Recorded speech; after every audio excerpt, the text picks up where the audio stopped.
पहले राजस्थान चर्चाओं में रहता था। पेपर लीक, भ्रष्टाचार, गैंगस्टर, बाड़ाबंदी। आज राजस्थान चर्चा में रहता है योजनाओं को लेकर। कांग्रेस ने कभी भी जनता से जुड़कर जनता के सरोकार के काम नहीं किए। कांग्रेस अपने शासनकाल के कोई भी काम बता दे, बड़ी परियोजना किसी भी तरह की कोई अगर कांग्रेस ने की, किसी के नेतृत्व में ऊर्जा के क्षेत्र में आत्मनिर्भर बनने के लिए अग्रसर है। ये बहुत बड़ी बात है। यही नहीं मित्रों, मैं ये भी कहना चाहता हूं कि पीएम कुसुम योजना में अन्नदाता से ऊर्जादाता बन रहा है। जोधपुर एयरपोर्ट टर्मिनल बनके तैयार हो गया, जोधपुर का बनकर के लगभग तैयार है, और कोटा में नया ग्रीनफील्ड एयरपोर्ट बन रहा है। हमारे जयपुर एयरपोर्ट का विस्तार हो रहा है। और आप अगर देखेंगे कि 2014 से पहले रेलवे के लिए कितना पैसा केंद्र सरकार से मिलता था, अब उसकी मैं गुना तो क्या बताऊं कि आज उसमें कितना पैसा भारत सरकार हमारे रेलवे के लिए, राजस्थान के लिए दोहरीकरण हो रहा है। नई लाइनें बिछ रही हैं, नए काम चल रहे हैं। मित्रों, ऐतिहासिक काम माननीय प्रधानमंत्री जी ने जो 12 साल में किए हैं, और राजस्थान के अंदर जिस तरह से विकास हो रहा है वो आपके सामने है। अंत में मैं आपसे इतना कहूंगा, पहले राजस्थान चर्चाओं में रहता था। पेपर लीक, भ्रष्टाचार, गैंगस्टर, बाड़ाबंदी। आज राजस्थान चर्चा में रहता है योजनाओं को लेकर। नियुक्ति पत्र हर 3 महीने दिए जा रहे हैं। यही नहीं, हर योजना राजस्थान के अंदर आ रही है। आप अगर देखेंगे तो मेट्रो की लाइन की चर्चा होती है, तो राजस्थान में रिंग रोड बन रहा है, उसकी चर्चा होती है। 9 ग्रीनफील्ड हाईवे की चर्चा होती है। राजस्थान में उद्योग की चर्चा होती है। राजस्थान में पर्यटन की चर्चा होती है।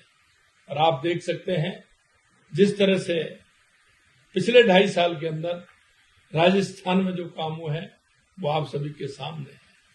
मैं माननीय देश के यशस्वी प्रधानमंत्री नरेंद्र मोदी जी को राजस्थान की जनता की तरफ से शुभकामनाएं देता हूं। और कल का जो ऐतिहासिक निर्णय हुआ है वो राजस्थान के लिए आने वाले समय में वरदान साबित होगा। हमारी शेखावाटी के लिए, हमारे राजस्थान के लिए मैं पुनः आप सभी को भी धन्यवाद देता हूं।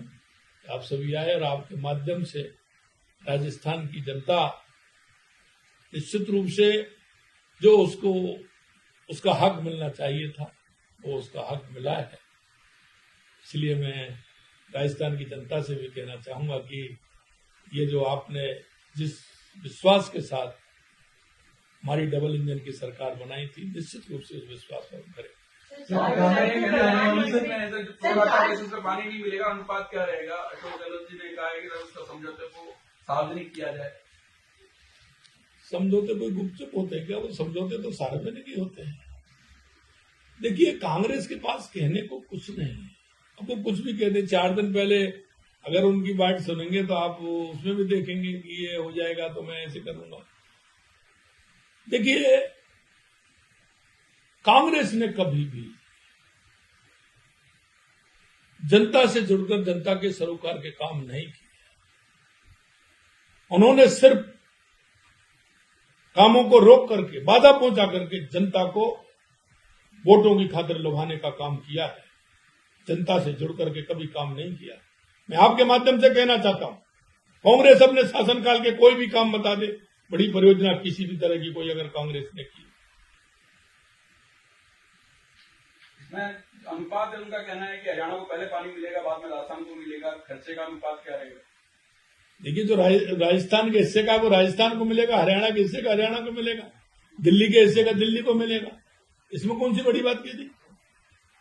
अनुपात है वो, तो अनुपात में तो जो समझौता 94 का है वो समझौता ही तो लागू होगा। सर, प्रधानमंत्री 4 तारीख को राजस्थान आ रहे हैं, बड़ी रिफाइनरी का इनॉग्रेशन है। क्या तैयारियां रहेंगी और इसकी इम्पोर्टेंस क्या है? देखिए, इसके लिए भी माननीय प्रधानमंत्री जी को बहुत बहुत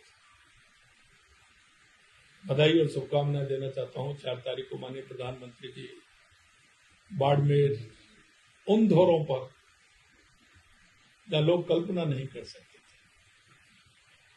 वहां देश की सबसे बड़ी रिफाइनरी का उद्घाटन होने वाला है। 4 तारीख को माननीय प्रधानमंत्री जी वहां पधारेंगे। राजस्थान की जनता अलग पावड़े बिछा करके माननीय प्रधानमंत्री जी के स्वागत के लिए